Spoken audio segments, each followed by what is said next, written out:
We are back at it again. You see my friend is Hayes Soundwaves, what he called me. Let's just straight into it. So yesterday I did a post for the iconic already Michael Jackson biopic that just dropped this past weekend.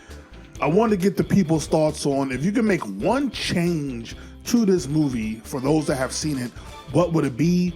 And I've gotten some of the people's answers, and I'm going to give mine at the very end. But let's listen to the people and see what they have to say. Let's go. So we're going to start with Tracy Lee 4451, who said, I would add more footage on the vitiligo and the Wiz with Dirty D. You know what she's talking about. Yeah, I think the Wiz is a very integral part in what made Michael because if we don't get the Wiz, most likely we don't get Quincy Jones, meaning Michael again, because Quincy did meet Michael at a young age. I'm trying to remember the word that I think it was like Socrates. Michael kept getting wrong, and Quincy corrected him. But yeah, so I think the Wiz is such an important part of Michael's career, not only for his debut in acting, but also meeting up with Quincy to work on Off the Wall. So I definitely think that needed to be in there. Even without Diana, you could have found a way, I think, of putting the Wiz factor of Michael meeting Quincy in there. Also the vitiligo, which I also harped on. I feel like that's such an important part of Michael's history because it changed a lot of things. It changed how the media and people viewed him. It changed, I think, knowing how insecure he was since a kid, having something as major as vitiligo, I think also changed his view of himself. And also there's a lot of people that I didn't know what vitiligo was myself until I heard Michael had it, and that was years ago. So I think it also could have brought awareness to it as well. So I really wish they would have harped on it more. I don't need 20 minutes on it, but I think just talk about it more, show how having the vitiligo affected him personally. Next we have Cool Dog, who says runtime, of course, yeah. His hour, I believe, was originally 4 hours. He had to gut it to basically 2 hours. And I think a lot of it was the legalities because of Diana. And I think maybe a few other things. Maybe they had Janet and Randy in there originally, but then they didn't give their blessing. I'm not sure. I think somebody said in my comment section, like, it is irresponsible to start filming without having all your ducks in a row. Like, why would you not already have that taken care of? So everybody needs to get on Antoine Fuqua's ass. Get on his ass, boy. Be like, yo, pause. Be like, yo, we need that director's cut, blood. Next we have Christian. I hope I'm getting your name right. Christian 179. One thing, 2 words. Diana Ross. Or explain the relationship Michael had with his siblings. Yeah. Even though it's like, I know that we had American Dream. And we get a lot of Michael's relationship with his siblings, like Marlon, Jackie, Jermaine, all that, Tito, Randy, in the American Dream movie, but we don't really get any of that here. We only get him really interacting with LaToya. Outside of that, we don't really see his siblings at all. Like, we really don't even know, to be honest with you, we don't even know who is who, really, unless they're on stage. That's the only time we actually know who is who, because it didn't really take the time to show us which sibling was who, at least give them some shine as well. Which I do think would have been dope to see. But then Diana Ross, I think is the pivotal person that needed to be in this film. It is very puzzling to me because she gave the go-ahead for American Dream. She wasn't in there long, portrayed in there long. Shout out to Holly Robinson Pete. But yeah, it just, I don't know why. I think, I don't know how that works. I don't know if you give your blessing, if they can do whatever, but I think she would have somewhat control to be like, hey, I don't want you to do this or do that, or don't talk about this. At least be like, I don't want you to talk about this. So you can show her from the beginning stages of Motown. You can show her with the Wiz. You can show certain things. Just don't show us having any type of da-da-da-da. Right? And I think Antoine would have been completely fine with not showing that. This is not TMZ. This is not whatever. And I think Antoine would have respected that. So, yeah, I don't understand why she could not give the blessing. She's just an important piece of Michael's history as well. Like I said before, I don't know why you don't just go ahead and allow yourself to be betrayed, because now you just put a target on yourself, because now everybody's asking, why was Diana Ross in the film? So now you make us draw conclusions or assumptions of why you wasn't in the film. So you literally did the exact opposite, I think, what you were trying to do, right? I just don't understand that. Next, we have Anthony Vespia 6662, who says, I knew 2 hours and 10 minutes was not enough time. If they started with young MJ's life, they missed things because of time. It's MJ with so much to cover. I expected at least 2 hours and 40-minute film. There'll be a sequel. There'll be a sequel which could be just as long. No one is going to mind 2 parts being that long. We love it. I wanted them to cover everything. I know, yeah. I think even if we just say it, we don't really need to see the sibling dynamics and all that. If you just show us more of the behind the scenes of certain music videos and songs he created, I think we would have been satisfied. Next we have, I think it's D Paint 3702, who says, just the runtime, the script, it gets better when you see it more than once though. I can agree. I can attest to this. It does get better when you see it more than once, because I think when you see it for the first time, your expectations are, even for someone like me, I didn't have really any expectations at all. I was just hoping Jafar was going to be great in terms of his performances. Outside of that, I didn't have any. But even with that being said, you still are like, okay, I wonder what they're going to show. Like, really, a lot of us was going into the movie being like, I wonder what they're going to show. Right?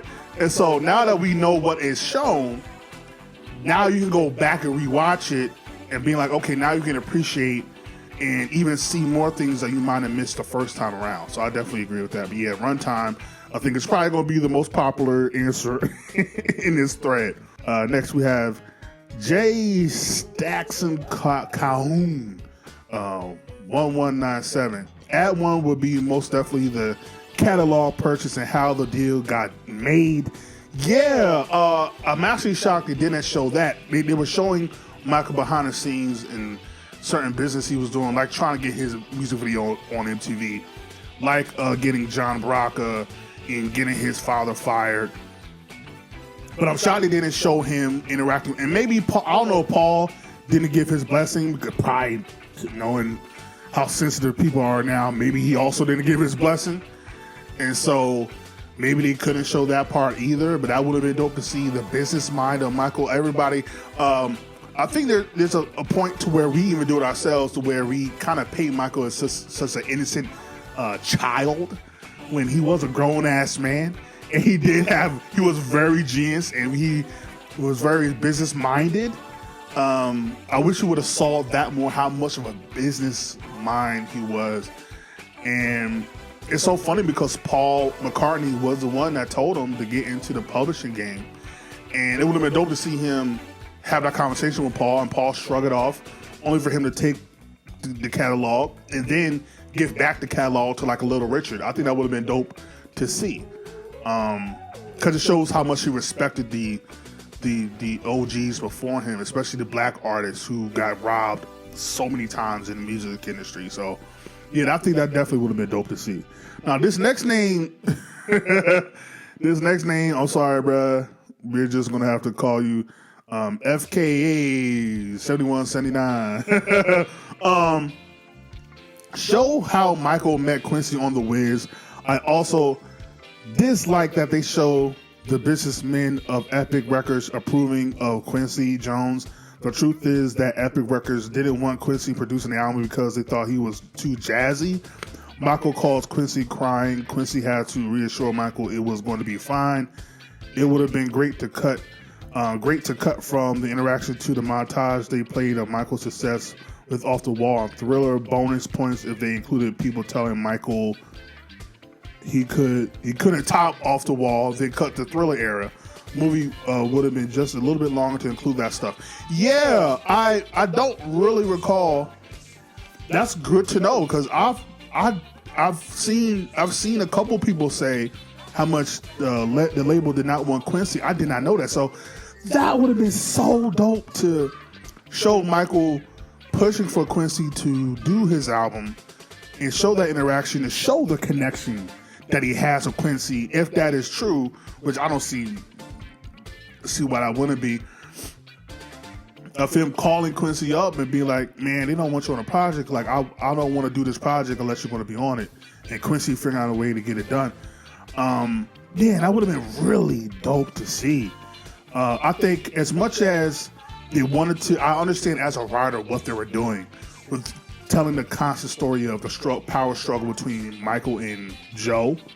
But I think once he fires Joe, we can leave Joe to the side until Victory Tour, and let's focus on the relationship between him and Quincy, right? I think we could have did that. So yeah, that would have been really dope to see. Let's see, Barbara McCrary 9209 says, I haven't seen it yet, but I hope it's more accurate than Bohemian Rhapsody. Spoiler alert. Outside of them using Never Can Say Goodbye as a song that was used for them to get kind of discovered by Suzanne DePassy, even though it wasn't even Suzanne DePassy and Gladys Knight who really discovered them, it was Bobby Taylor.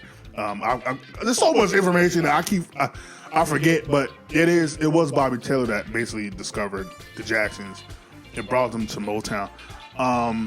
Outside of that, in a certain looks he had during certain time periods, I think wasn't as accurate for the most part. Also at the end, them doing Working Day and Night as the song that was playing when Michael quit the Victory Tour when it was Shaking Your Body Down. Outside of that, when I don't know if they couldn't clear Shake Your Body Down for legal reasons, I don't know why. Now I think about it, did they use any post Motown music? Like Jackson's music? I don't think so. So maybe legally they couldn't use Shake Your Body Down. That's the only thing I can think of. Like, why would you not use Shake Your Body Down? But yeah, I think outside of that, I didn't really have any other issues for real. But I could probably promise you it's probably more accurate than Bohemian Rhapsody. That I can probably promise you though. Next we have the Money Playbook. The Money Playbook, who says 3 hours with more story and normal Joe out to be some evil villain. Yeah, so in real time, I think they did it showed you how powerful media can be, right? Just like how they've tried for decades, even today, to paint Michael to be this person that he is not. The movie puts Joe Jackson in such a horrible light that you hate Joe Jackson coming out of this movie if you didn't already. And I do feel like they could have showed him having more dimension to his character because they treated him like he was a Disney character villain. And probably they did have scenes to where he was more like the dinner scene, right? Him being more fatherly, him being a leader, a protector. Like you could have showed more of him being proud of his sons. I know he was. Like, I'll go back to American Dream. Yes, Lawrence, I think it was Lawrence. I forget his last name. I forgot Lawrence Hilton. I thought it was Hilton something. Lawrence Hilton did a masterful job as Joe Jackson. They showed how much when he was talking to Catherine, how much shout out to Angela Bassett too. What a great job as well. They show how much he really wanted to get them out of Gary, Indiana, how much he did not want them to work in the steel mill, and how he felt like any type of distraction could ruin their potential success of making it. And so I think if we saw that more, like we saw maybe one shot of him coming home from the steel mill, walking in, I think it was snowing, walking into the house. like if we would have showed him at the steel mill more, which I think there are a few pictures of him maybe being at the steel mill, we would have showed that, like showing like why he was so determined to get them out of Gary, Indiana, like showing whatever's going on in the neighborhood, how much like I gotta get my family out of here. I think definitely we could have did Joe Jackson a better service, right? As much as I don't care for him, not because of the movie, because of how Janet and Michael had spoken of him. He still was their dad, and he still showed him a level of respect that I think he deserved. So yeah, I'll agree with that. Better runtime and definitely showing more dimensions to Joe Jackson's character. Next we have James Bennett. We'll keep it at James Bennett. The full 4 hours. Yeah, we went over that already. We definitely a director's cut for this film, man. And I'm really wondering what has been cut. I really hope they do a director's cut. I'll be so pissed if we get to at least August, right? August will be 4 months. If we get to August and we still don't have the director's cut, like at worst, drop it on Michael's birthday, like. So, but we'll see. Next we have Snoopy the God 6998, who says The Wiz. Yep, The Wiz, really, not only because he meets Quincy, but his first acting gig. That's so important, like showing how much he wanted to be more than just a musician. Like he wanted to branch out and do different things like The Wiz, and how much of a TV buff he was. And I think that would have been really dope to see him at least in the costume and doing. You can show. I don't know the legalities of doing You Can't Win. I don't know if they have the approval of that, but at least show him maybe in rehearsal or practicing for The Wiz, right? And showing him in which it will blend into him starting short films. I think also, which I don't know we talk about enough, I think if he doesn't do The Wiz, maybe we don't get the performances we do in the short films, or his desire or passion to. Maybe you can. I don't know if that is the case or not, but maybe if he doesn't do The Wiz, he doesn't have the idea of making music videos, short films. Maybe you can bridge that as well. I don't know, but yeah, I think showing The Wiz would have been very dope. Last but not least, we have Daryl Thomas 884, who says, not have them before we never can say goodbye 3 or 4 years before they recorded it. Yeah, that was going back to hopefully the movie is not as inaccurate as Bohemian Rhapsody. Yeah, that really bothered me. I'm like, you could have picked any other song. Like, there's so many songs I'm pretty sure the Jacksons did, like on American Dream, they did Twist and Shout. They did I Got the Feeling. I'm trying to think what else did they do. Happy and sad, since I miss my baby. Like, there's so many different things you could have did. Different songs, but why would you do Never Can Say Goodbye? Like, I like the remix of it they did. It was a very dope remix. So it's like, why are we doing Never Can Say Goodbye? That doesn't accurate, like, timeline wise, it doesn't make sense. And everybody that was involved, no, it doesn't make sense. Like, why are we doing Never Can Say Goodbye? That really bothered me. So yeah, remove that and put some James Brown song in there. But yeah, those are the people that shout out to everybody that commented on this thread about how, if you could add one thing to the Michael biopic, what would you add? Now I'm gonna give mine. I don't mean to be redundant, but I originally was going to say Diana Ross needs to be in this film, but for me personally, I think they really needed to show, if anything, the overall creative process of Thriller. I think as much as I would have loved to see more of Off the Wall and even Bad, showing the creative process of Thriller, which we start at him getting robbed at the Grammys. I think if you start there and you show the dynamic of Prince, if you show the dynamic between Michael and Quincy, and Michael being like, okay, we got to do something that's never been done, which you show him in the pool, right? That's why I said Prince. If you show him in the pool, talking about, God, please give me whatever songs that you can, or you're going to give him all the Prince, and then show him the demos. I think what was missing was the demos. I wish we could have got demos of Want to Be Starting Something, and then Billie Jean, stuff like that, and then parallel that to him trying to get on MTV, then parallel that to actually showing, I think something also that was missing is his fashion. Fashion is such an important thing for Michael Joseph Jackson. We at not one point show his fashion evolution, especially when we get into the Thriller era. Like, show him buying or creating the glove. Show him in the rehearsal for Billie Jean, like figuring out the choreographer of Billie Jean. Show him in regards to starting to do the Prince Charming for Victory Tour. Like, show him being inspired, whatever inspired him to do the Prince Charming, and start doing that for like the Grammys, right? Actually, yeah, show him him picking out the outfit for the Grammys where he broke records for his wins.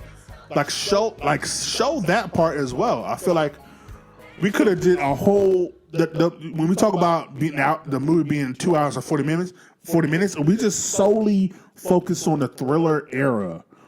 And him being determined, him with the writing, him with the voice demos, him with the fashion, and then him with the short film, which then we get into him. I think we could have did more of showing the behind the scenes of him creating Thriller as well, and the process of that with John Landis, I think is the director's name. Like showing, like watching, I forget, like the movie. But watching the movie and being like, oh, we need that guy. We need that guy to do Thriller. Okay. And find a way to get in contact with him and showing that phone call of him trying to make Thriller. And then you jump cut to the Thriller video. So that is really what I would have wanted. As much as I think showing The Wiz and Diana Ross would have been dope, I think if you just solely focus on the creation of Thriller, right? Again, we start from the Grammys where he got robbed for Off the Wall, and then the relationship between him and Quincy of making Thriller and all that, and then the fashion of Thriller era, and then the creation of the short film. And we showed just that alone, I would have been satisfied. So yeah. That is my major thing I would change or add to the movie. Again, hopefully, fingers crossed, we get a director's cut where we get to break that down. Who knows? Antoine Fuqua, we own yo ass. But yeah, for those who haven't seen it, definitely go see it. This is just being us being greedy and being nerds. Don't mind us, like. We still, a lot of us, I can speak for probably most of us, we still enjoyed the movie, we're still entertained, and when I tell you Jafar did a hell of a job, he did Michael Joseph Jackson right. So definitely don't allow this video, for those who haven't seen it, discourage you. Still definitely go watch that film. It's a great experience, especially in IMAX, bro. Woo! Yeah. There are moments where you feel like you're literally there with Michael. So, yeah. Like, comment, subscribe, share all things of the things. For those that didn't comment on this thread or this post, definitely comment below. For those that will have any changes or add anything to the movie, comment below. Let me know how you feel. But ain't gotta go home. Do gotta get to stepping. Peace.